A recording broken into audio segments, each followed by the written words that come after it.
So say we all. From the Sunshine State, I'm Greg Carlwood, and we lucky few can read between the lines of reality enough to see that the psychopathic, archonic elite have a completely different metaphysical orientation when it comes to what this world is, its true history, and the unseen forces that drive it. We might not have been read in on the details, but from the esoterically potent naming of their companies and the strange statues and logos that seem to pay homage to ancient gods, to the notion that war is often a cover story for seeking ancient texts and artifacts that fill in the holes left in their own timeline reconstruction and the lost technologies of the past, it's clear that there's a lot left out from the public eye. Well, more and more independent researchers are looking at this, as well as various cultural legends from around this island Earth, and concluding that we might be in a cosmic system that's a lot less fixed than advertised. And when the great sky clock strikes 12, whenever that might be, the Earth seems to go through massive catastrophe and upheaval, wiping the slate of history clean to start again. If this is true, then of course the management class is content keeping the masses enslaved with fake green paper economic illusions and distracted with endless entertainment options and culture war issues to debate,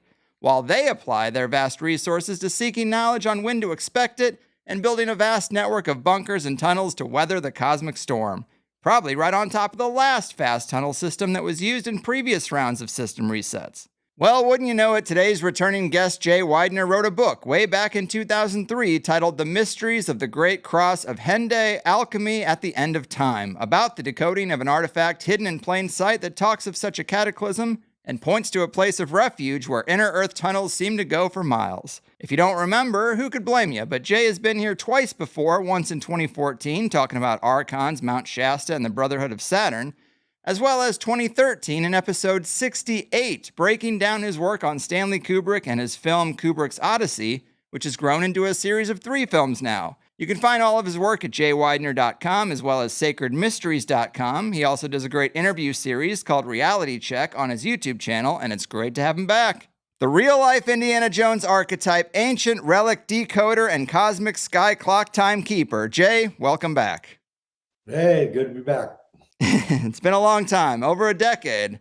The much simpler world of 2013 and 14, but I know all these interviews tend to blend together, but you were a big part of this show's early days, and I recently had a guest, Matthew J. Bell, bring up your book, The Great Cross of Hendaye, and I was just super into it and surprised that I missed it.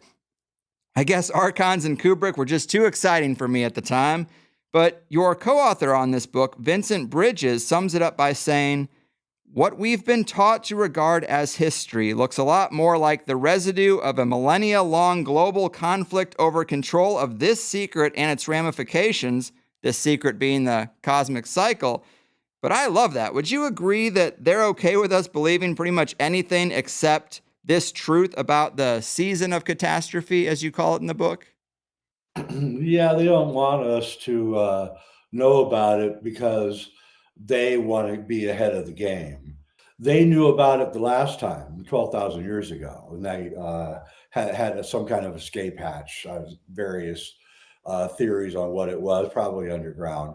And so they've had the upper hand ever since the catastrophe because they had all the high technology and knowledge saved, and the rest of us who were just savages living out in the middle of nowhere, barely living, we were always at, and so we've had interactions with these advanced beings the whole time for the last 12,000 years, advanced human beings. Graham Hancock's Fingerprints of the Gods, about how they went out and taught men and women how to farm and hunt and,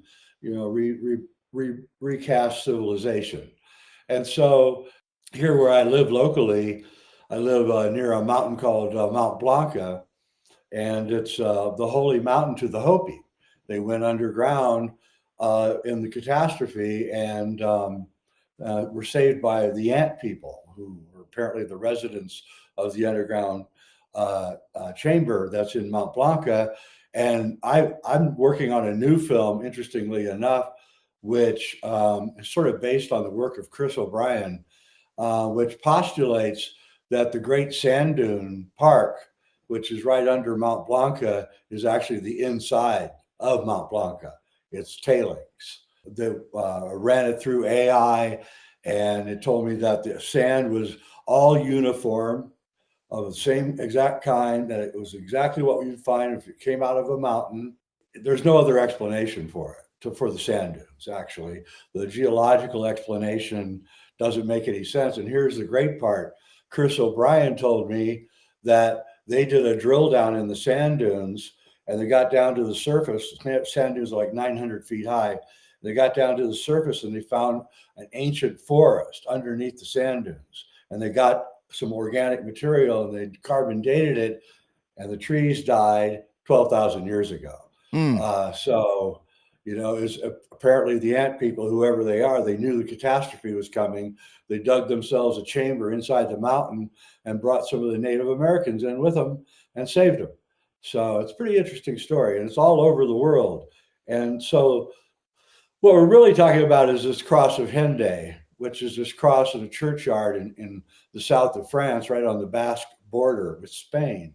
It mirrors the 4 tarot cards, 17, 18, 19, and 20. And you can find 17, 18, 19, and 20 on the cross of Hendaye too, by the way, if you look close enough. Somebody built it, like around 1600 or so, 400 years plus. And it may even be earlier or based on another cross that was falling apart. And so it's clearly made by a Freemason. There's Freemasonic symbols all over it. And my venture deep into Freemasonry has shown me that Freemasons are, one of the things that they're doing is they're watching the solar cycles. The cross of Hendaye postulates that there's 4 cycles or 4 yugas. Oval with the 4 A's on the cross is the 4 yugas, and the 8-pointed star is the center of the galaxy, and it's right across from the angry sun. So the center of the galaxy makes the sun get angry, is what the cross is saying. And it also makes the sun get happy too. It just depends on where it is in its heliocoidal spin. And I regard the monument of the cross of Hendaye as the most important monument on earth, because we don't really know much about the pyramids. We know that they're incredible. We know they're impossible, and that itself is amazing. But the pyramids aren't really telling us anything. We can't read. The hieroglyphs come from the second dynasty, not the first dynasty. The first dynasty is where all the cool stuff was made. So, all the pots that look like they're machined and everything. So I believe that's all pre 12,000 years ago. I believe that the first dynasty in Egypt was destroyed, and then somebody came in and took it up and created the hieroglyphs and the whole system. And I think like Brian Forrester would agree with me on that. He's found enough evidence in Egypt to show that it had been hit by something hot and heavy 12,000 years ago.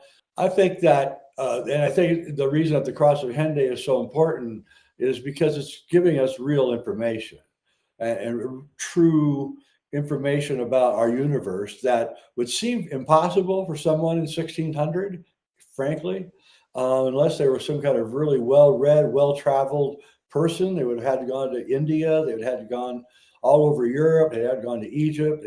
1600, it was hard getting around in those days.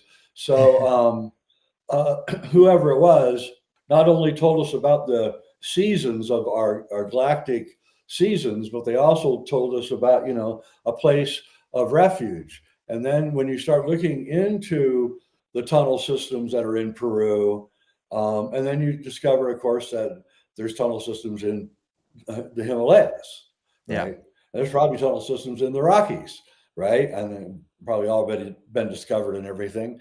And so the ancients, we know Mount Blanca, and by the way, you can trace, if you get on Google Earth, you can trace the sand from the sand dunes all the way up the side of Mount Blanca. And I would say where that sand trail ends is where the entrance used to be. It's probably not there anymore, landslides and stuff, cover it all up and everything. So all over the earth, we have these myths about a catastrophe, horrible catastrophe that nearly killed everybody on earth. Then we have all across the earth myths about some men on boats coming around and rejuvenating civilization again. And then you couple that with the cross of Hendaye, then you're getting a pretty serious read on what's going on here. So what this is about is we go the solar system oscillates. It goes up and down like this at the edge of the galaxy. So the edge of the galaxy, I mean, the edge of the galaxy is all this muck and rock and stars and everything are right on the galactic plane. And our solar system goes up through that galactic plane, comes out over the top, then comes back down, then hits that galactic plane again, and goes back up and over, back up, hits the galactic plane. Every time that the solar system gets behind the galactic plane, the emanations from the galactic center stop. They're no longer there. The sun turns yellow. We're in the middle of the Kali Yuga, where it's nothing but war, strife, danger. Our only spiritual leaders, only thing that they can really tell us to do is like what the Buddha did, was just say, just forget it, dude. Just sit under a tree and do not participate in this nightmare, right? And so we have these spiritual traditions which were born out of the Kali Yuga. Jesus, Christianity is also another religion born out of the Kali Yuga. Jesus's message is really, you can't deal with any of this. You just have to just back off, right? And that's exactly what you have to do in the Kali Yuga. However, so what also the Cross of Hendaye is telling us is that when we hit the very, very peak of the golden age, the very top of the golden age is when the catastrophe happens. That's what throws us back into the down loop again, is the catastrophe. So it was 12,000 years, we went up, we're in the golden age 12,000 years ago, we hit the catastrophe, we then went down into the silver age, down into the bronze age, down into the Kali Yuga, and just now, right now, we're just coming out of the Kali Yuga. We just came out of it. And the sun has turned white again, like it was previously. Yep, people have noticed that. Probably will turn purple before it's over, by the way. So we're going through these massive changes, and people are losing their minds because, for one thing, the solar energies have increased, but so have the galactic energies. And so we're getting more psychic, and a lot of people can't take that. And so they're freaking out, you know. And there's a lot of other weird stuff going on. I don't know if you're aware of the Voyager thing that happened a few weeks ago. No. You aware of that one? No, tell us. So Voyager is the very first spacecraft that we sent out into deep space. And it passed the barrier of the heliosphere about maybe a year or two ago. So it's now 15 billion miles away from Earth. And some time ago, I don't know when, they're kind of not telling us, it made an adjustment. It adjusted itself. And that's impossible. There's no fuel. The fuel lines are all frozen. Then it let out a hum that never let out before. And nobody knew what this hum was. And this hum went on for a time period. And then finally, they put the hum into AI, and the AI discovered the harmonics, prime numbers. None of this could be generated by the crappy computer that's on the Voyager from 1977, right? Yeah, I don't even know how they would read a signal like that. Yeah, we may not even be the ones that the signal is meant for. We don't know. But anyway, Michio Kaku, the Japanese astrophysicist, he says that he thinks we're in contact with aliens, and that it hit a tripwire, right? So some kind of surveillance system way out there, and they hit the tripwire, and that's how it got adjusted. And then they came in and they shot something at it, which created the beam that we read as the hum.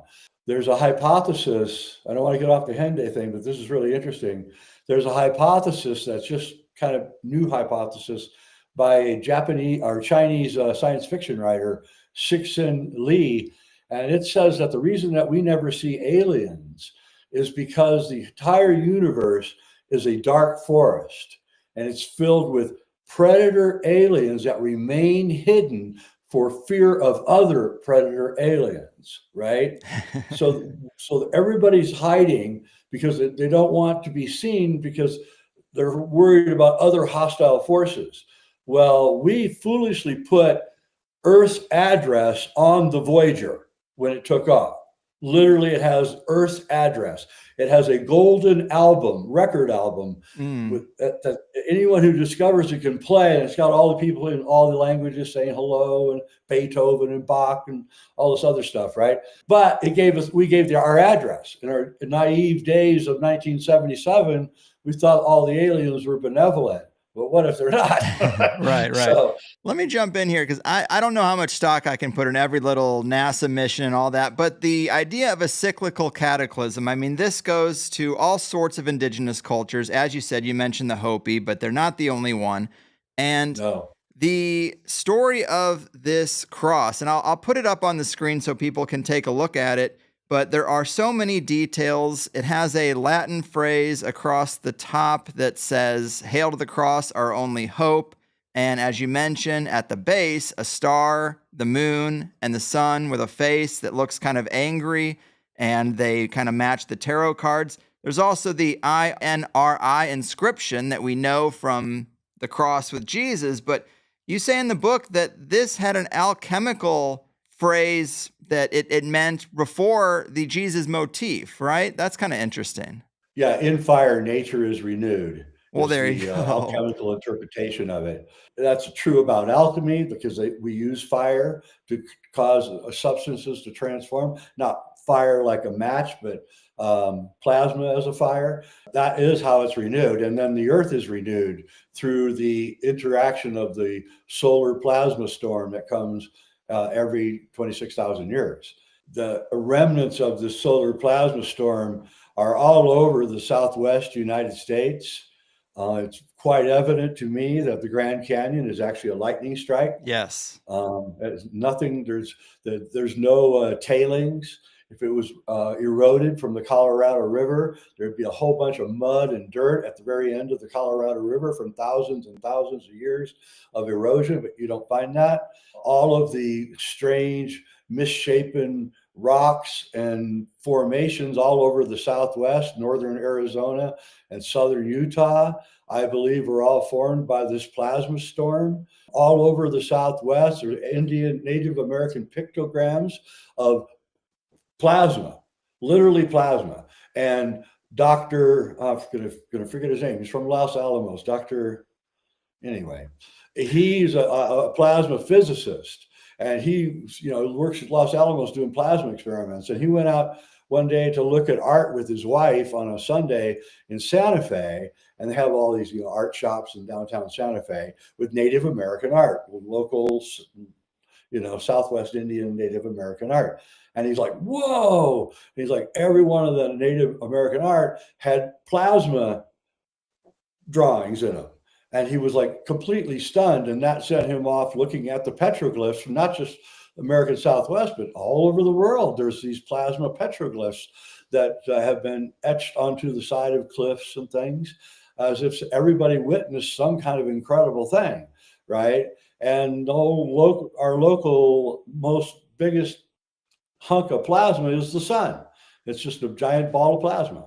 And every once in a while, it gets all twisted because the orbit of the pole of the sun is slower than the orbit of the equator. So the electrical magnetic lines begin twisting, and they twist and they twist and they twist. And it's going on. And finally, it reaches the point where that's it. That's it. We're done, and it explodes.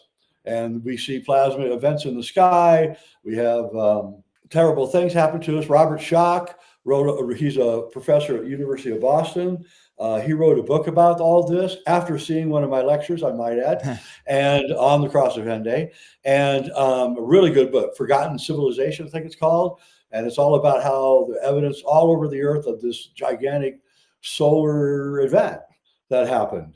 What I think happened is because the cross of Hendaye says that there's a double catastrophe.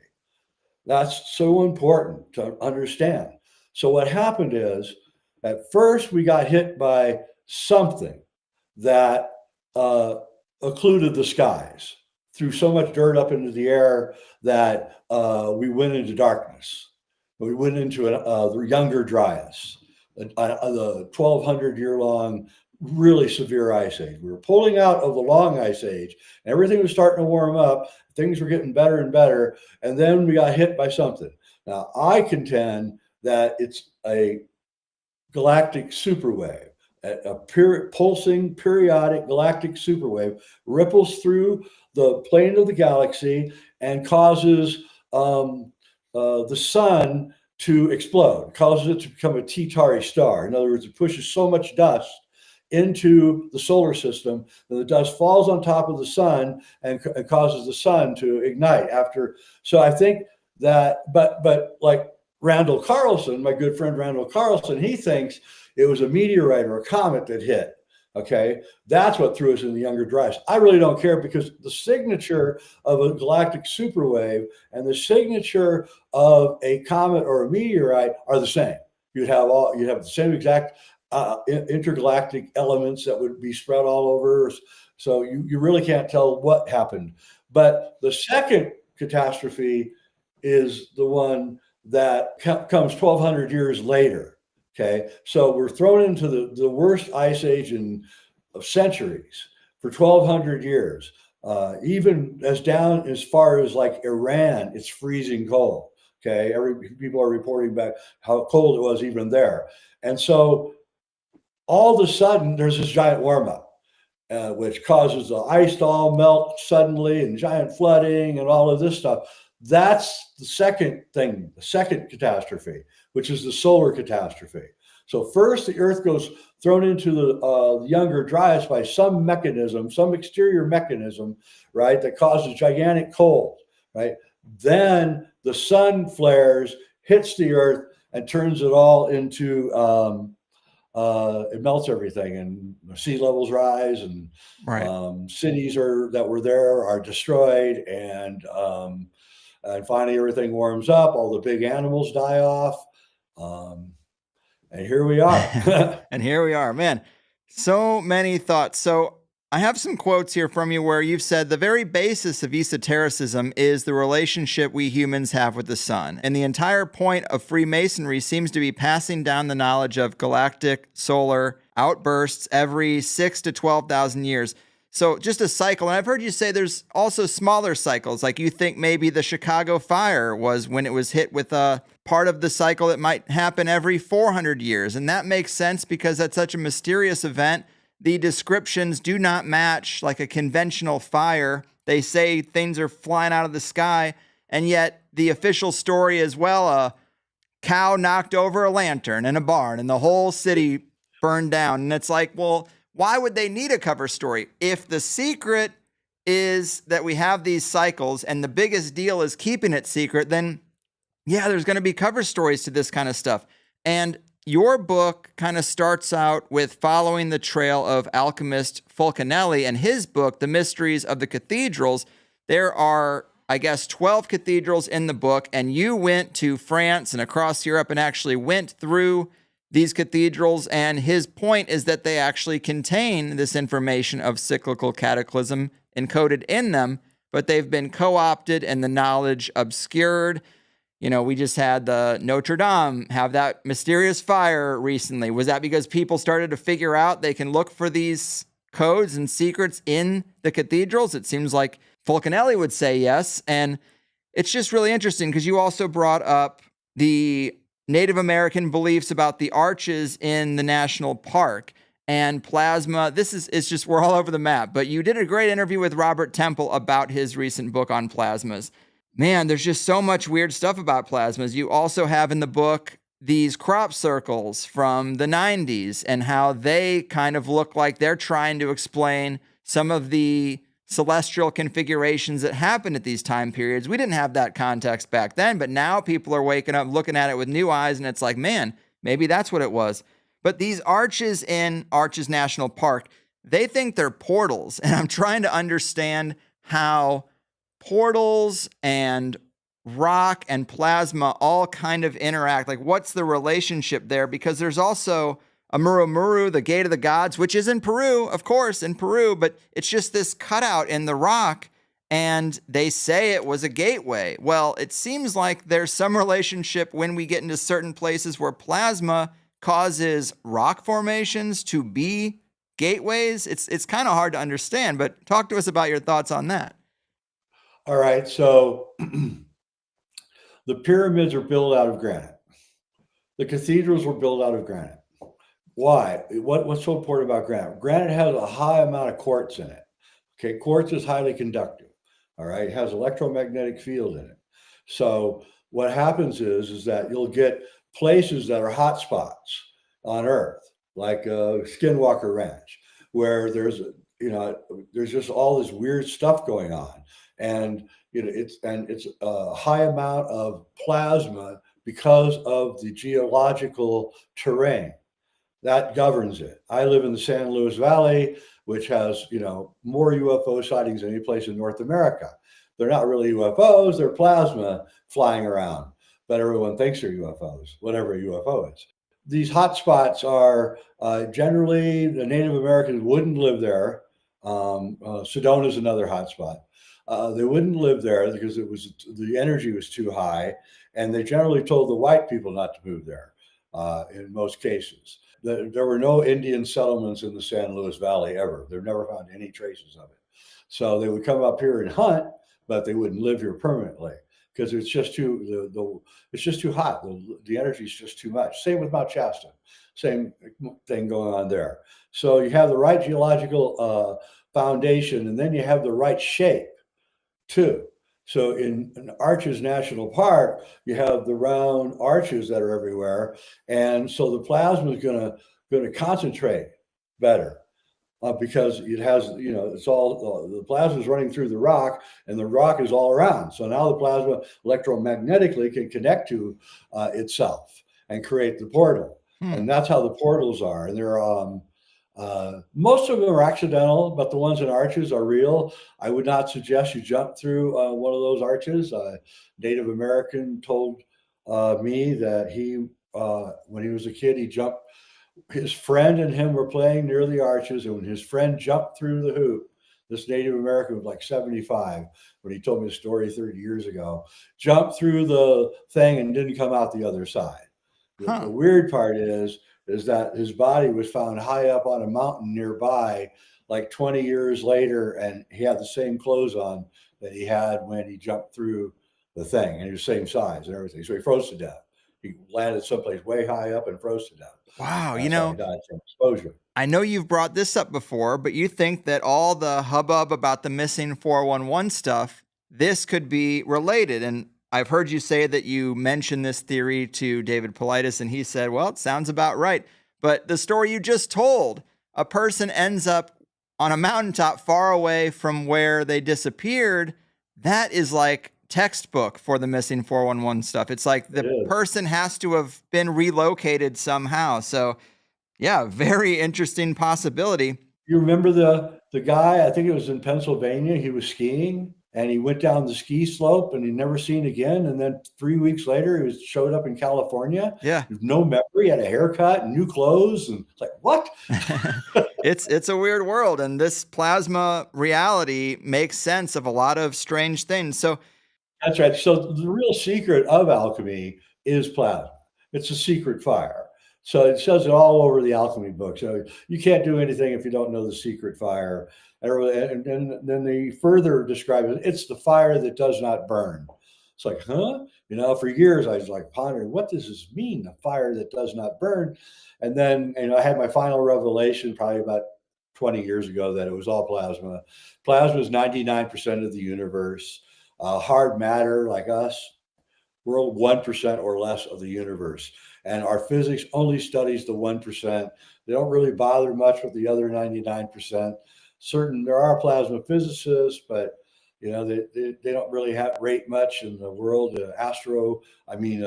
Astrophysicists rate higher, and so plasma has not made the rounds yet, but it's coming. Right. And all supernatural experiences are interactions between humans and the plasma universe. Ghosts, apparitions, strange, weird things. If it's supernatural, if it's translucent, if you can see through the thing, then you're probably dealing with the plasma being. And they're everywhere.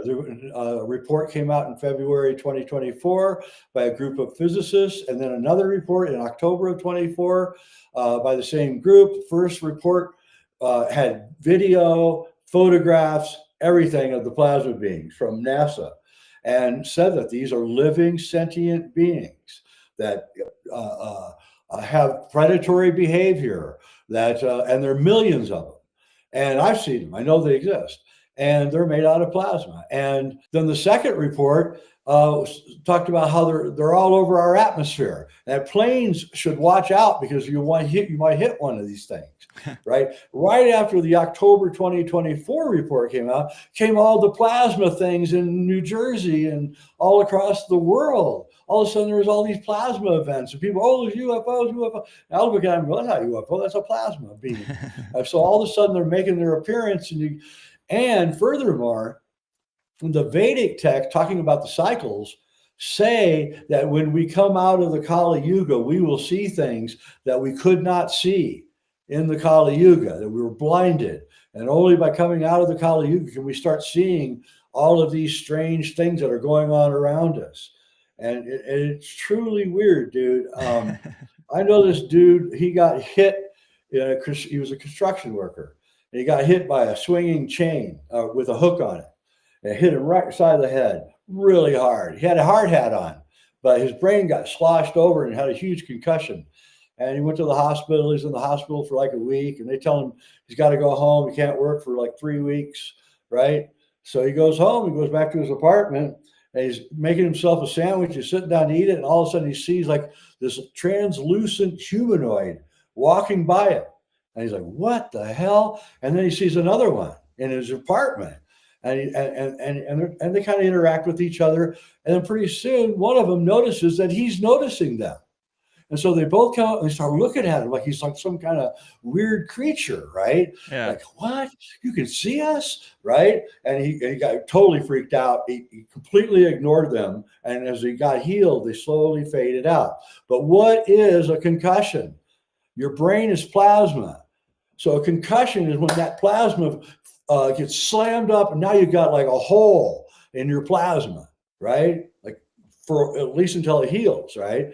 And that's what happened to him. He saw the plasma world that he couldn't see before, and he didn't want to see it anymore. Believe me, Wow. He was really happy they faded out. Yeah, I can imagine. So yes, this plasma context and the cyclical cataclysm context, obviously they have huge overlaps, but they make sense of so many little threads. I even think about Göbekli Tepe, and they say, well, why was it buried intentionally? Well, if it was an early version of a cathedral type thing that actually did have a sky clock in it that kind of showed, hey, be ready for this, then of course these people would have buried it. Your book also goes on to talk about the idea of the Crusades or the Inquisition and the brutal destruction of the Cathars and the indigenous cultures that the Inquisition came across.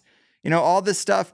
It's a new context for why that would happen, because it wasn't just to convert people to Christianity. It was like, well, we're going to create a new myth for humanity, or at least the West, and we got to remove all the indigenous people who remember the true nature of this system and how the cataclysm comes back around again. So that context was really interesting. But to add in a little more about the cross.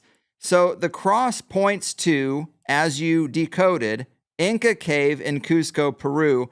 And when you got there, there is another cross. It seems like maybe it was a replacement for some previous cross, but there are massive tunnels there. So when you start to learn about the massive tunnels, they're kind of everywhere. So you could throw a dart on the map and probably find some tunnels underneath, but it's still significant that you decode this cross. It points to this area of Peru. And then here's an article I found yesterday on Columbia1.com from just last year. And it shows how far ahead you were on this. I mean, 20 years. But it reads, Inca Tunnel Network in Cusco, Peru. Scientists consult ancient texts for clues to its location. The first clue as to the existence of the tunnels came from a chronicle about an anonymous Jesuit, which dates back to the year 1600. According to this tome, while a church had been built on the site, a conscious effort had been made not to interfere with a deep pre-existing cave that had been made by Inca kings. It was understood that this cave crossed the entire city of Cusco, one of the oldest cities in Peru. Man, it just sounds like these scientists needed to have a copy of your book. Yep, they do, but they know about it because I'll tell you what happened is the book came out in 2003, and then I got an invite to go back to Peru in 2007. So I went to every single place where I knew there were the openings to the tunnel system that I'd already been in. They're all guarded by armed guards, every one of them. I couldn't get into any of them anymore. But if you're in Peru and you're in Cusco, there is something that will kind of prove my point. Go to the Temple of the Moon. Just ask one of your tour guides; they'll take you to it. I'm pretty sure you can see it. And go in there and look at the walls.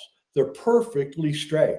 It's perfectly straight, and that's what the tunnel systems are like. So somebody, and it looks not like they're chiseled. It looks, frankly, like heat to me. Looks like something got really hot and then pushed it out, and it's exquisite work. And that's what the tunnels are like. They're completely square and they're completely smooth, like they're some kind of heat was used on them. And they go all the way. I've heard from Inca shaman that there's a tunnel that goes all the way from Lima to Cusco. That's where they hid from the Spanish, right? The Inca. They hid all their wealth and everything down in the tunnel system. There's a famous story of a white woman married to an Incan Indian, and she's just constantly berating her husband for being useless and not having any money and all that. And then one night, she gets woken up and he says, I got to put a blindfold on you. And so he puts a blindfold on her. He takes her somewhere and he takes off the blindfold. And she said, there's in this incredible cave, and it was just filled with gold and diamonds and everything. And he said, see, I have money. He's just trying to prove to her that he had money.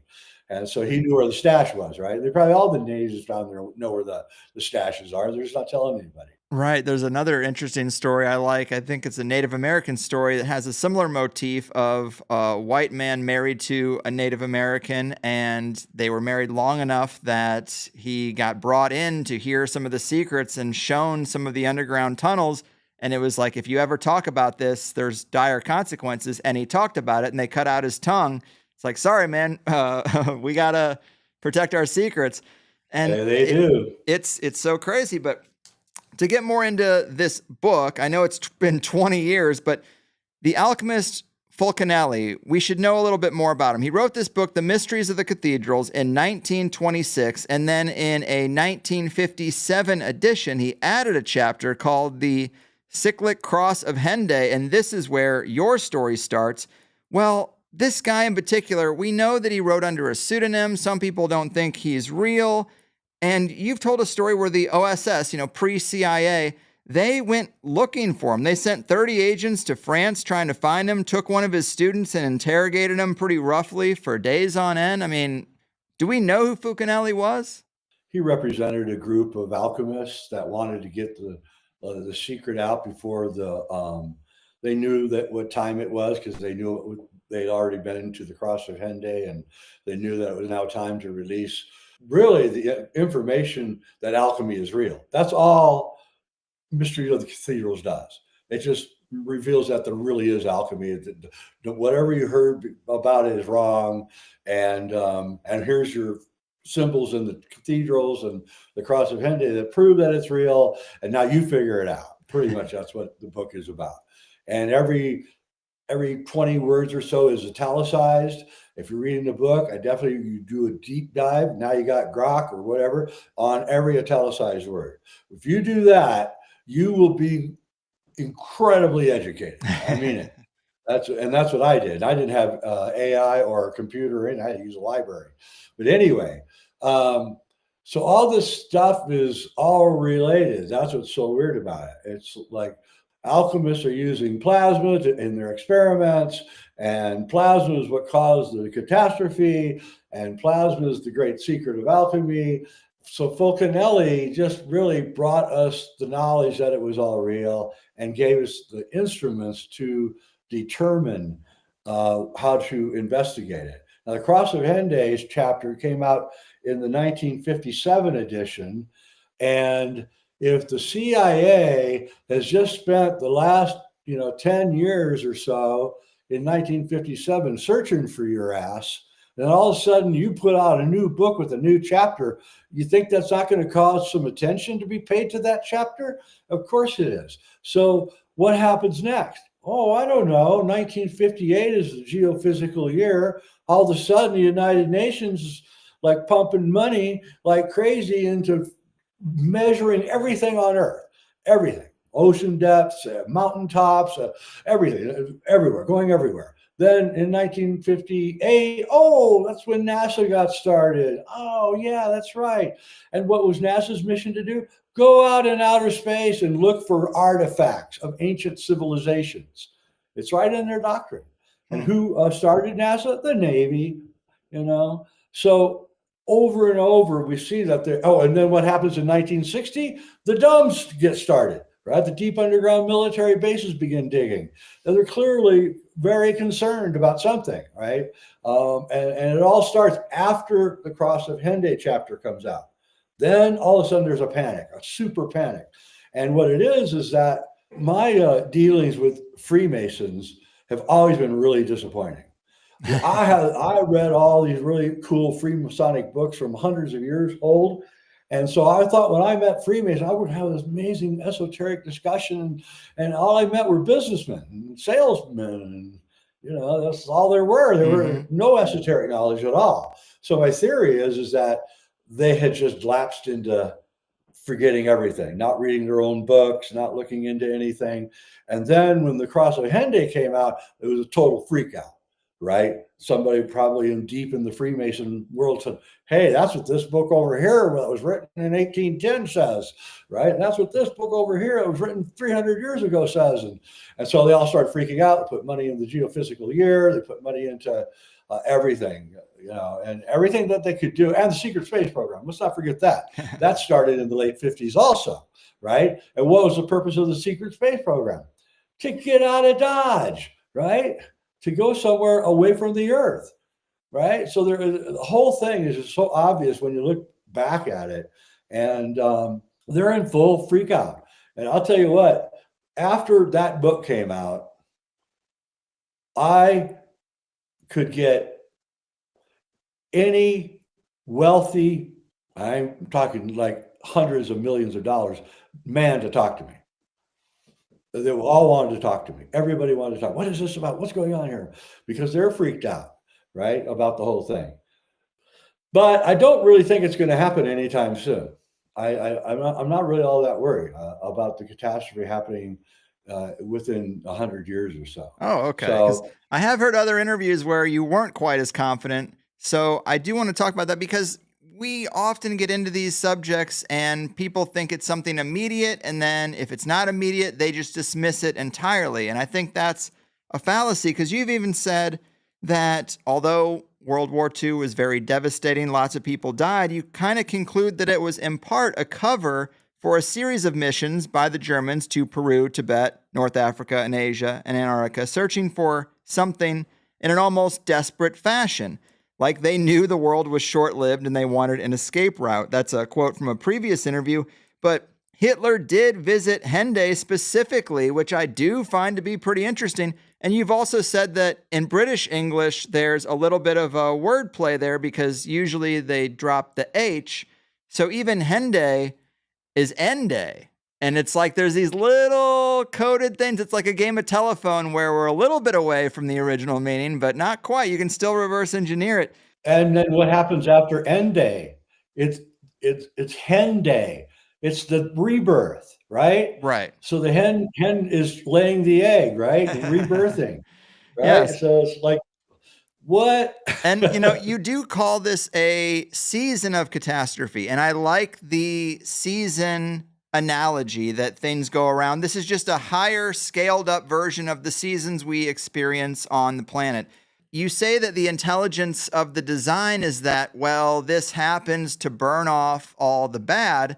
And I like the concept of that. But then I have to ask, well, if the elite have got a monopoly on the information and they've got kind of a monopoly on the resources to avoid the cataclysm, It's almost like they jailbroke the system, although this kind of a reset would certainly shake up any centralized control system. You could say that in that regard, like the elite are always building up to total global control, and then this happens, and we're all kind of back in the Stone Age, and they might have an advantage to know it's coming and to kind of get back on the surface and kind of restart their thing. But it definitely does throw a wrench in their little machine.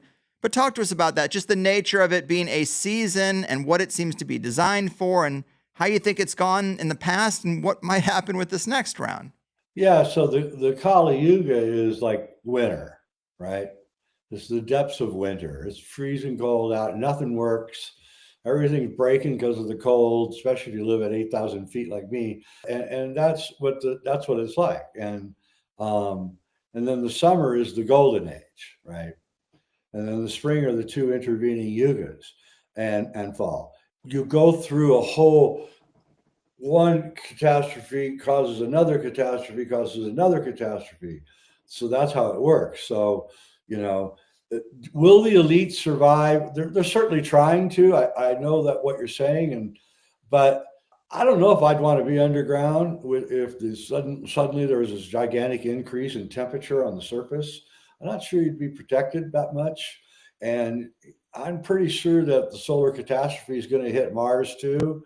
In fact, that's the 4 planets around the angry sun, those little stars. I believe that's Mercury, Venus, Earth, and Mars, right? And the 4 inner planets, the hard planets, get hit by the solar storm. I heard Elon Musk go, "Oh, we've got to get to Mars because Mars won't get hit by the solar storm." I'm like, dude, what are you talking about? Of course it's going to get hit by it. Right. And you got no atmosphere there either. So what the hell? Another place where you have those lightning strike looking scars along its surface, just like the Grand Canyon. This is the plasma thing. It's hitting everybody. You can't get out of the way. Although, you mentioned the Hopi story. There are stories where the legend is being taken somewhere else and then brought back. And I don't want to distract too much from this idea of what might have happened with the last cataclysm and this idea that they kind of get right back up to restarting civilization. They do seem to have a little bit of an advantage, don't you think? Oh, yeah, big advantage. So I just don't think it's as easy as there's just a lot of variables. I mean, let's say you do have a cave, opening in a mountain into a tunnel, and you all go in there. What happens if there's a landslide, right? What happens if there's an earthquake? And your opening is closed up, and you're stuck in there, right? So you'd have to really think it out. And I'm sure that they got the smartest guys on earth thinking it out, like Dr. Strangelove, and they'll probably survive. We won't. But maybe it's a good thing that they survive. It's also, let me see how I can put this. There was a break in Freemasonry in the 1700s. What happened is that the schism was between what I call the ones who actually know what alchemy is and the ones who don't know but think they know. Okay. And the ones that do know broke off and said, no, we can't have any more to do with these guys. They're not good people. You can't do alchemy if you're an asshole, by the way. So they broke off from them and they went underground. That's where Fulcanelli comes from, this group that went underground. And the other group became the Illuminati. They took over the world in the 1700s. That's when they took over the world. And and that was their goal. And I think what happened is the first group found out the plans of the bad group. And so, holy crap, we don't have nothing to do with this, right? And so this group lives underground. Not underground literally, but underground, hidden from us and civilization, because they're worried that the other guys are going to find them and kill them because they're looking for them. Because why? Because the first group has the secrets of alchemy, which means they can live a long time, they have enlightenment and all that. And this other group wants to live a long time, but they can't because they're assholes. So, when the alchemists would get arrested by the king, and the king would say, "Give me the elixir of life. I want to live a long time." And the alchemists would go, "I can give it to you here, dude. It's not going to do you any good." And you say, "Why?" It's because you're a creep. It's not going to work on you. Right. So, right. So right now, this secret group, this hidden group, is contacts us through telepathic means, because that's the only way they can operate without getting caught. And so they come into your certain people, and they have a giant influence on them, and they make things happen. Books fall on them that they want them to read, and suddenly doors are open that and it all feels very mysterious to the person it's happening to. But that's how they operate. And right now, they're operating on total overtime. They are the good guys are using the technology of the bad guys to spread the word about what this universe really is. And the war is really heating up, and the bad guys are feeling the heat, and they don't understand where this is all coming from, how people can suddenly know things that they shouldn't know, and all of that. And that's where this is coming from. And it's a it's like the universe responds to us, talks Right. to us. And if you know how Yes. to listen, then you'll get a great advantage. And I believe that I've been contacted by this group. I have a couple of very strange experiences where I believe I was contacted by this group, and they want me to do everything I can to get all this shit out. Hmm. I love it. And I wanted to fold in just a little bit about the whole climate change agenda. So, in this context, it does appear that it's a way to A, explain changes to people that they'll see, because you'll see these changes or this extreme weather. If they're not making it themselves, they can at least say, see, this is what you did and this is where we are. So, people aren't surprised by strange things that they might see, but also it allows them to profit from these changes because climate change comes with a lot of new rules and regulations. And it also allows them to limit people's lives and mobility. So if in the name of climate change, you can't travel because it produces too much CO2, well, it also hurts your ability to survive this situation where they're going to have a whole different set of rules to get through. But talk to us a little bit about that. Do you think the climate change agenda and the way it came on the scene right at this point in time relates to the cycle and where we might be in it? I think they're using climate change for many things.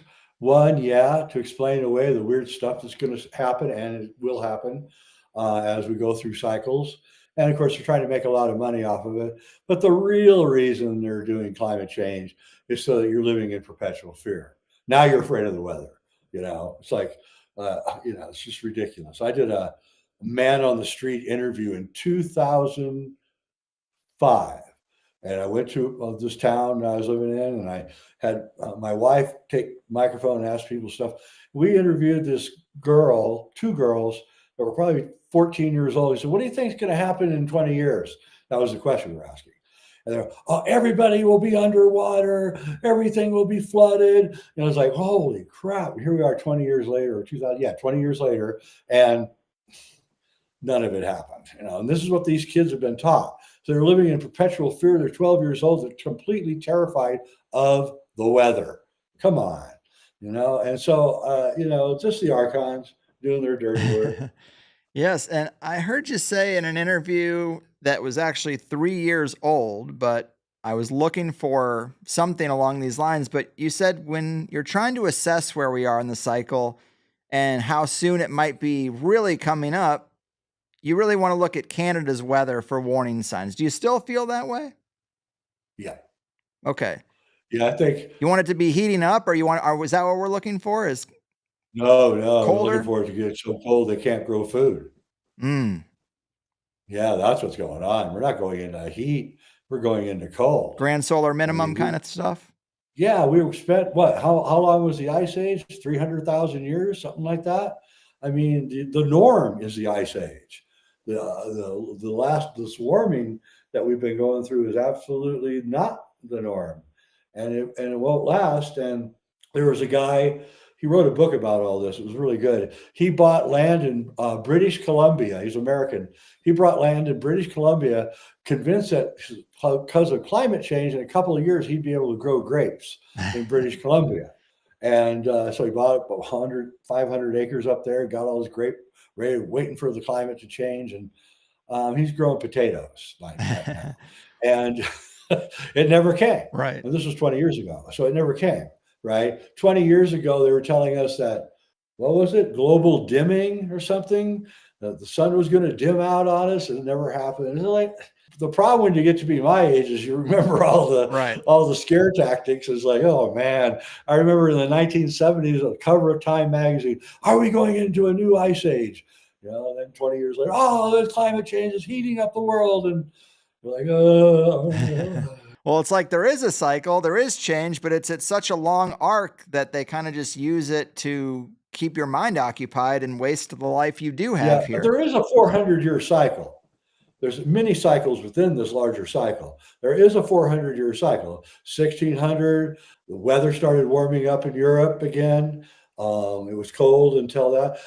400 years before that, 1200, when the Cathars are up and the weather was nice, and 400 years before that, and you just keep going back and back. And end of Rome is 400 years before that. 400 years before that is the turn of the century and the Roman Empire being built, and Julius Caesar. 400 years before that. So you can see there's some kind of cycle going.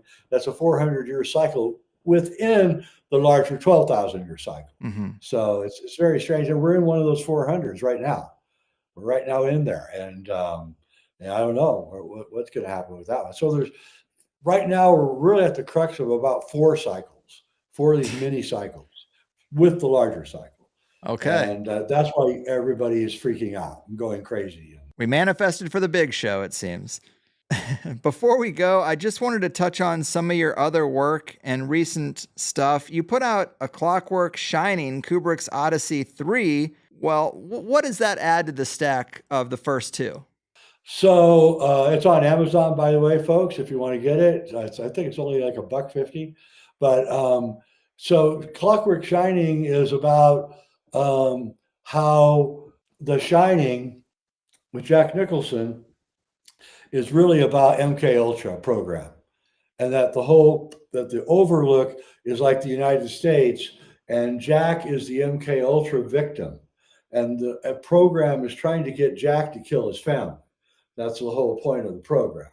And all through the movie are MK Ultra symbols slipped into the movie, which when I first saw it, I had no idea. It was only now later that I've studied MK Ultra that I figured out that, oh my God, that's why he put that in there.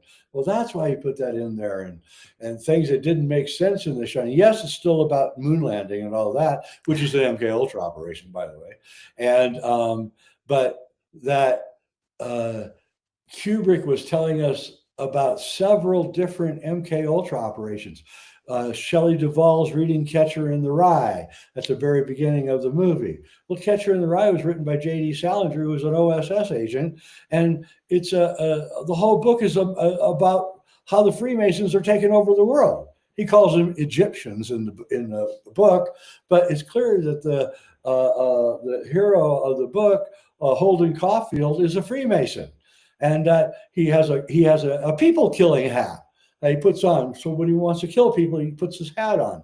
And the whole book is just we pull that out. We should talk about that, and then other symbols and things that happen all through the movie are directly related to MK Ultra. And don't forget, Kubrick made A Clockwork Orange 10 years earlier, which is about mind control.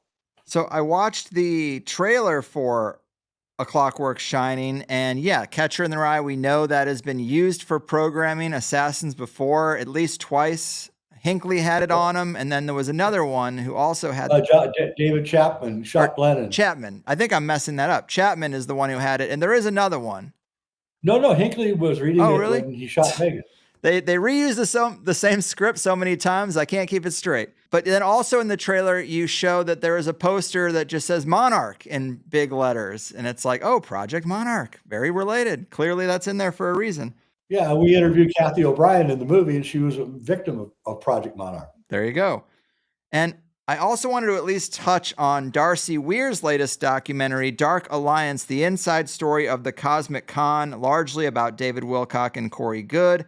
and this big dust up with Gaia TV when you were the head of programming and there were lawsuits involved in all this stuff. I definitely saw that from afar and stayed far away from it. But it seems like that's the final word on the whole story and everything. Well, tell people a little bit about that, your involvement in it, and what the end of that story is. So David Wilcock had a show on Gaia called Wisdom Teaching.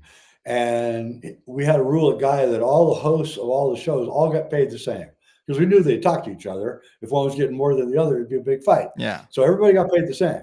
And he came to me and said, I need a raise. And I said, I can't give you a raise. I said, because you have to make the same as everybody else. Sorry, that's the way it is. And he said, oh, shit. And you didn't know what to do. And then finally, I thought about it for a few days. I came back and he said, you could start another show and then you get the same pay, but it'd be twice the pay. And he said, that's a great idea. So we worked out a couple. We tried 2 or 3 different things, and none of them really worked. And it looks like it wasn't going to go. We couldn't find another subject matter that would make it exciting enough to get an audience. And then one day, I get told by David that he's met the insider's insider, and he wants to do a show with him. And I'm like, oh boy. So then I said, okay, well, bring him in. And we'll meet him. So he comes in, and it's Corey Goode. And Corey Goode tells us that he's in the secret space program for 20 years. And he's been to Mars and the moon. And he hid with the reptilians. And, and I'm with my boss. We're both listening to this. And, I'm like, But my boss really liked it. He thought it was great. So we did a show, Cosmic Secret or Cosmic Disclosure. And the company Gaia threw their weight behind it.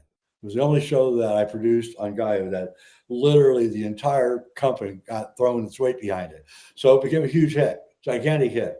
The show had been going on. I was just really my boss was really the guy who was the producer. I really just set up the cameras and the lights and mics and everything and made sure it all ran well. So I wasn't really charged of content, but I was watching the content. And as the content went on and on, I was like, got more and more like, what the heck?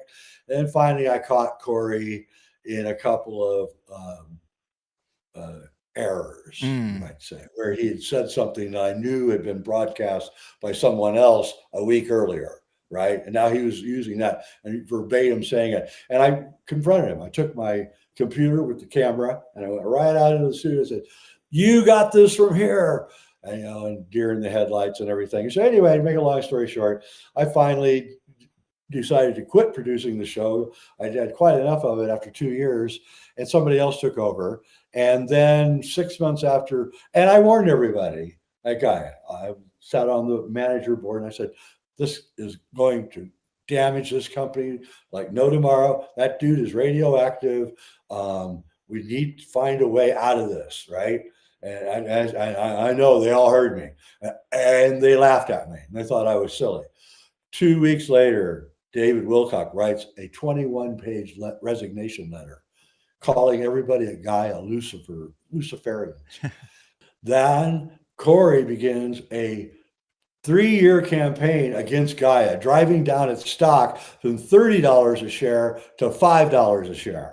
And he's going all over the internet and he's doing everything he can to destroy Gaia. Not realizing, of course, and he now knows this, that we treated him better than anybody else. He went to all other producers after he left Gaia and got crapped on. The distributors destroyed him. They all lied to him. I was telling him the whole time he was a guy, you have no idea, dude, how good you got it. I've been in showbiz for 40 years. That place is a jungle. And so then eventually I found out that he was doxing people with his little cadre of people, and they were doxing people that were my friends. And so I went public. got a YouTube show, Reality Check, and I went after him. And I said, I told all the lies that he told and how he ripped off my film, The Last Avatar. And I went on and on and on. And then he wrote me an email saying that he was going to sue me, steal all my money, and crush me into the ground. And that was in 2019. In 2020, he sued me the same week that the lockdown happened. I got a $5 million lawsuit with Cliff High and Chanter and Gaia and one other person. I couldn't understand why he was suing this other person. After $50,000 in lawyer fees, it got dismissed in April 24. and April 1st, 2024. Now Gaia has a gigantic lawsuit against him. They've tried to settle, but Corey can't settle because Gaia very likely is going to take his hide. And Corey, if you're listening, I can tell you, I have not talked to Gaia in years, but I know a lot. And I can tell you, they got something on you, dude. You should just give up. I mean it. But you're going to take it all the way because I know you're a stubborn criminal. Man, well, I appreciate you laying that out. I know you get asked about it and people love the little dramas. And, David Wilcock in this story is one of the very few things I've said no to covering because it just seemed like a bridge too far to me. And I know that makes me look like a hypocrite because people can look through the 15-year history and be like, dude, you've covered a lot of really crazy, out there, weird stuff. Yeah. That was something you thought was too much.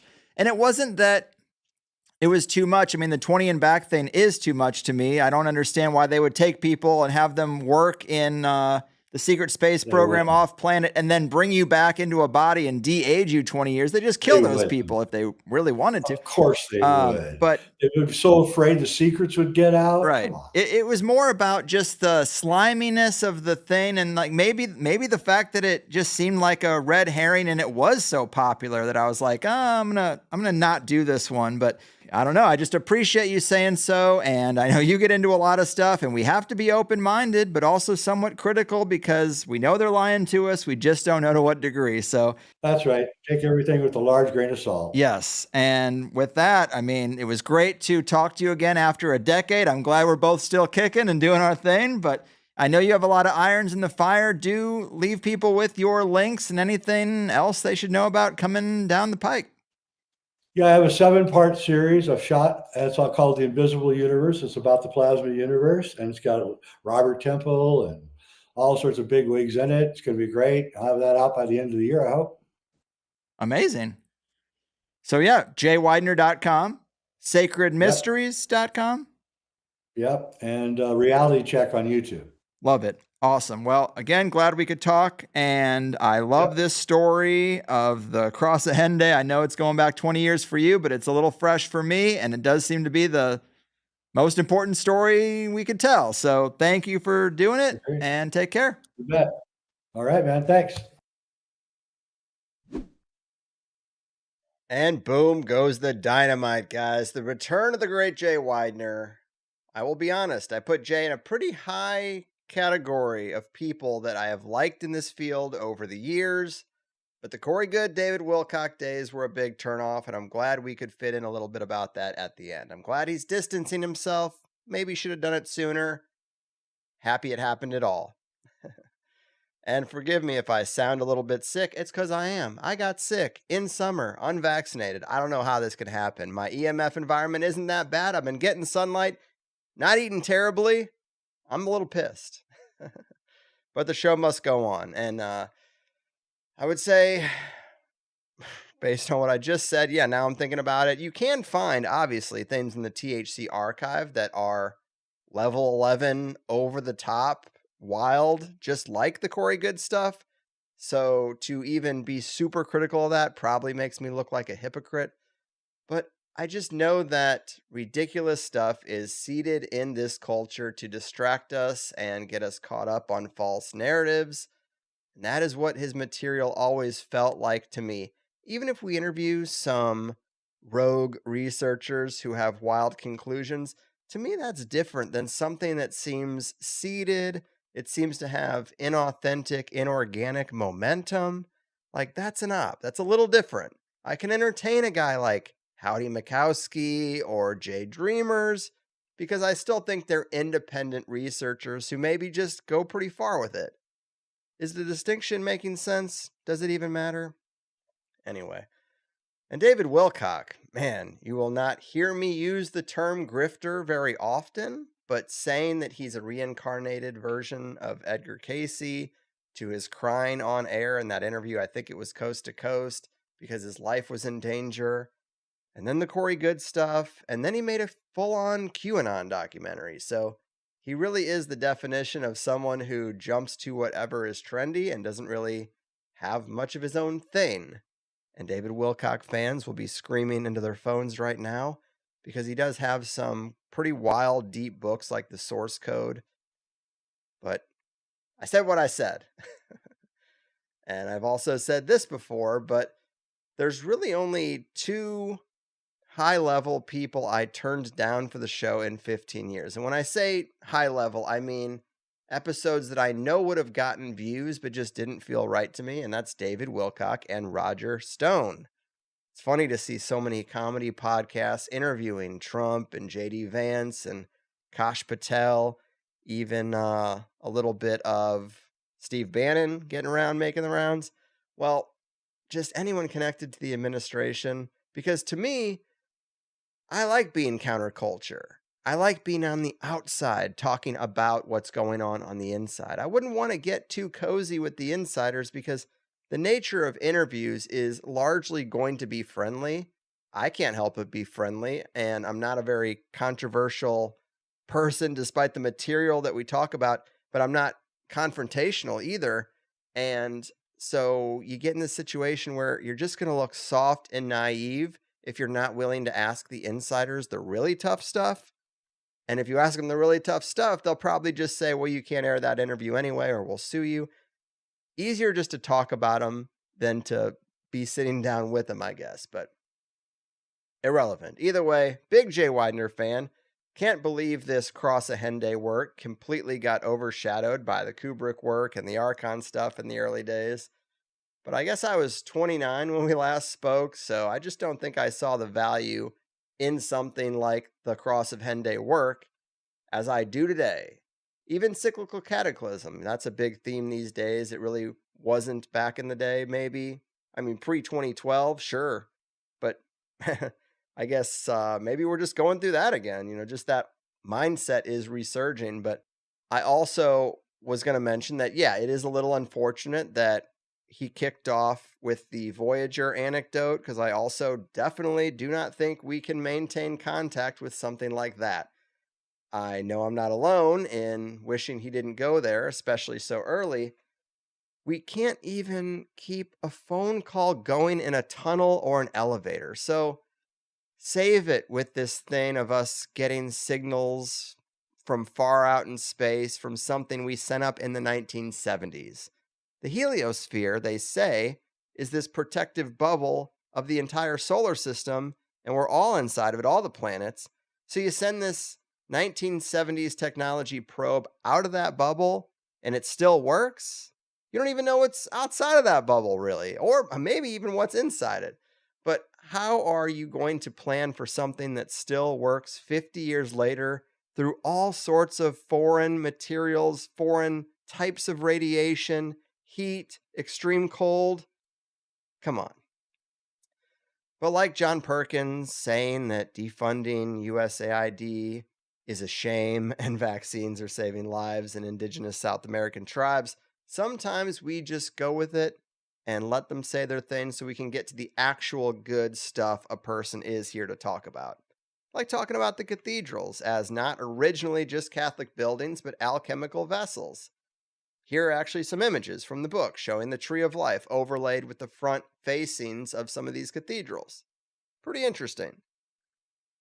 I expected to talk a lot more about Fulcanelli, and I actually bought the book in question, but he summed it up pretty well in terms of what was relevant. And I also wanted to mention the missing 411 stuff. We did touch on that. If I can remember correctly, sometimes the research I do, the preparation I do, listening to a guest talk a bunch of times, and then a week goes by, I'm like, did they say that on my show? Or am I just remembering them saying that somewhere else? But we did touch on it, I'm pretty sure. But I wanted to add that in the David Paulides books that I've read, it's very common for people to say they felt a weird static in the air, or smelled something weird, or even describe the hearing of a crackling sound. Maybe these are portals opening up in the landscape. Hard to know for sure. Last time I talked to David, I think he emphasized the big boulders being nearby often, and Jay looped that in too. Stone gates, in a sense, some plasma relationship with stone. Wild stuff. So great first hour, great second hour for the Plus people. We talked a lot more about the details of potential resets, especially in North America, why all these empty streets and landscape photos of entire cities. We talked about the orphan trains and the repopulation motifs, life, death, and the plasma body. I thought he really knew that well. Do not cremate your loved ones, folks. We got deeper into the cathedrals, Tibet, and the underground civilizations, Rosicrucians. Again, I swear I'm not even trying to bring them up into every interview. It just keeps happening. So sign up for Plus if you want more show. It's the only funding mechanism of this show, and it's the most honest if you ask me. Okay. So let's get back to the repopulation of North America thing and the orphan trains. I love that we have video now just for this reason, because when it comes to wanting to show you video, it's almost always been about those postcards. So I think we talked about it in the Plus show. So for free listeners, this maybe doesn't make a lot of sense, although the context of repopulation and resets, it was what the whole show is about. But this particular thread goes like this. So there were a lot of orphans in the late 1800s. Some say there's a good reason for this. Some say mass vaccination gone wrong. Some say Europeans just wanted to send their kids off to America for a chance at a better life. Whatever the reason, another one people throw out is, war. There was the Moor Empire and the whole battle there. Yeah, I guess a lot of adults could have died. But whatever the reason, there were a lot of unaccounted for children. And then you have these postcards. Many are French, and I guess it could be just a weird sensibility of the time, quirky humor, but it feels like a little more than that. So the alternative suggestion is that they were growing or cloning babies at that time and then using them to populate areas that had all the people wiped out, but the buildings still standing, maybe from some kind of cataclysm they weren't even aware of. Maybe these cities have had buildings empty for a decade plus, and they're just sending people out to them. It's hard to know anything, but the reason I think this is deeper than just a jokey postcard thing is because of the Cabbage Patch Kids brand in the 80s. Why did that emerge? Why was it so popular? Well, I looked up the founder of Cabbage Patch Dolls, and it was some guy who got notoriety for their interesting aesthetic design, which he actually ripped off from some woman and then got sued.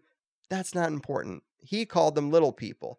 They weren't called Cabbage Patch Dolls until they were sold to a company called Coleco, I believe it is. Because gamers might remember the term ColecoVision. It was an early gaming system that competed with Atari, but Coleco Industries, according to Wikipedia, was an American company founded in 1932 by Maurice Greenberg of the Connecticut Leather Company. So now we don't have this huge leap from the 1800s to 1980 when we remember the Cabbage Patch Kids brand being popular. Now we're a lot closer to a person who might know what this was about, might remember these old postcards and some potential operation from that time, because the guy formed this company in the 1930s. So maybe he saw the greater significance. And Maurice Greenberg, there are several historically significant guys with that name, and the one we want doesn't have a Wikipedia page, but apparently he was a Russian Jewish immigrant. So do the Russian Jews know a little bit about this cloning thing? Hard to say. I saw this comment on a thread about the Cabbage Patch Kids too. I thought it was worth reading, but somebody says, my grandfather told me that his grandfather was dropped off on the porch to the family in the early 1850s. I never thought much about it till I heard this Cabbage Patch theory. It really had me wondering if his grandfather was one of these Cabbage Patch babies. And yeah, I think a lot of families have these stories of a member of their family kind of just integrating. It wasn't all so closed. I think our family trees were a little more open in the past because things would happen to adults and kids needed to be cared for. It could be related. I don't know. A lot of things happen. War, poverty, but it is a provocative rabbit hole to go down. And we've been down it a couple times, so I'm sure you guys know. But good interview with Jay. He is a pro, no doubt. In higher side news, it seems like the transcript archive is done. We're still working out the kinks of having the two sites talk to each other to verify memberships, but We're very, very close, and it should show up in the next couple of days on the website for $12 tier members. And you'll see a button right under the video that will take you there. So the way we've structured it is there's just a box that is for the $12 people, and that box contains the video episode and this button. And, I've been kind of playing around with it. It is very slick, and it breathes a lot of new life into the archive, and I just want to get it working. And then if we open it up for 30 days for all the current regular Plus members, like I wanted to do initially, that's great. Because it is important that people see what they're asked to sign up for before they sign up for it. Although the video episodes, I think, really is the main draw. But either way, that is about it around here. I am sorry that functionality is late, kind of out of my hands. But let's also move on to the last interview with Matthew Ehret and the response from it. Very mixed, as I expected. I actually think it was so detail dense that some listeners struggled to actually understand what was going on when some of the comments just didn't make sense to me. The reactions I got back. One of them was that I interrupted way too much, which I kind of disagree with. I let him go for 10 or 15 minutes at a time, didn't say anything, and the core questions were still not addressed in a couple of cases. And then there were some people that said me pushing back is a bad look, or I should open my mind more to what the guest was saying. And that is where I wonder if they truly understand who had the closed mind. To clarify, Matthew does not think the Oracle of Delphi or the Sibyls had any actual psychic talent at all. He thinks it was all smoke and mirrors mixed with different forms of abuse. He doesn't think Tesla was just a paper cutout character. He thinks there is no alternative energy field at all. He doesn't just think that the occultists run the world because they have a monopoly on occult power.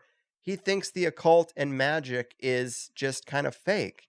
He thinks it's all Siegfried and Roy, David Blaine style illusions. He doesn't think there's any real reality to the paranormal or abductions or anything like that. And this is obviously the stuff I'm pushing back on. He can recite all the history and names and dates that he wants, and he is very, very talented in that regard. And he's a great speaker. There's a lot that I'm like, man, I wish I was that good. I wish I had that recall. But to say that anything in the metaphysical, paranormal, esoteric box is an illusion, or that most of it is, I guess he leaves the door cracked open barely with that anecdote he gave, but he doesn't think there's a reality to it. So that to me is a big thing. You're so close to a materialist when that's like kind of something that almost all of our guests are past. But either way, to say it's all an illusion and a Rosicrucian cult just trying to promote a fake paradigm, I think goes too far, and I would imagine many of you feel the same. I would suggest he read Dean Radin's Real Magic or Lynn McTaggart's Power of Eight for a start. And honestly, I'm mentally tortured enough over that episode that I just kind of want to move on from thinking about it, because from the moment it was recorded, I mean, even while it was being recorded, I was like, I am not doing very good here. But the Plus rating clocked in at 3.7, the lowest in a very long time. I'm sure part of that is me, but I know part of it is him not directly answering the questions and some of the data that he would go to and cite, and then this attitude that nothing metaphysical is real. But I'm just going to take the L and move on, and I've got the next 3 recorded already, and I'm very pleased with them. So onward and upward, I say. I imagine this one today that I'm releasing will be received way more favorably. But all right, 2 down for July, 3 to go. Meetup calendar incoming. Let's see where the listeners are having their THC events. We're jumping all the way down to July 16th, Ontario Ranch, California at Brewhaven. And then also July 16th, New Haven, Connecticut. There is a meetup at Nolo. And July 20th, we got Centralia, Washington, Bub's Pub, Sports Bar and Grill. I'm pretty sure that's new. And then Colorado Springs, Colorado, also on July 20th at the Crooked Q. July 21st, Gale Brath's Alehouse, Eden Terrace, Auckland, New Zealand. You know that it's happening. And then August 1st, Bentonville, Arkansas, Danger Dave's, another new one. And Astoria, Oregon at the Astoria Brewing Company on August 8th. So, awesome. Glad to see the calendar is getting some use. It is there for you to expand your network and get offline a bit and have real-world interactions with like-minded locals. Take advantage of it at thehighersidechats.com. But that is really it. Jay, again, crushes it every time. Big thanks. Thankfully, he took me up on this offer to talk about such old work. It doesn't always happen. I hope he sells some books over it. But that is it. I've done my part. Your move, Cathedral Co-opters, Cross of Hendaye hiders, and Cyclical Cataclysm deniers. Your fucking move. A spark of inspiration said if we build it, they will come. The message was mysterious underneath the midnight sun. The flicker of the fire gave a hint of something there. An outline took its shape. The deeper into it we'd stare.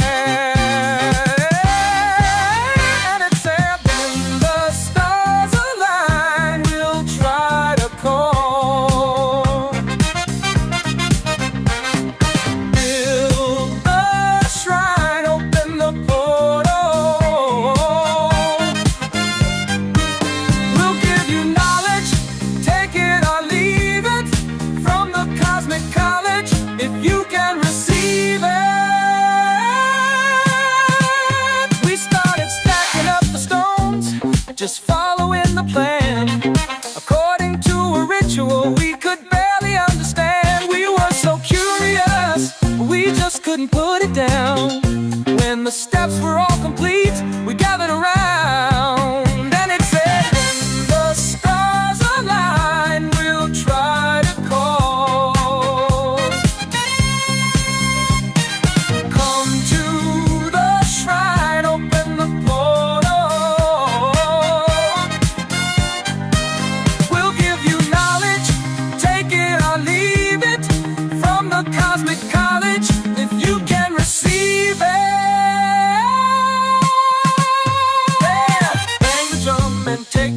Just like we've instructed you, and this strange conscious connection will ensue.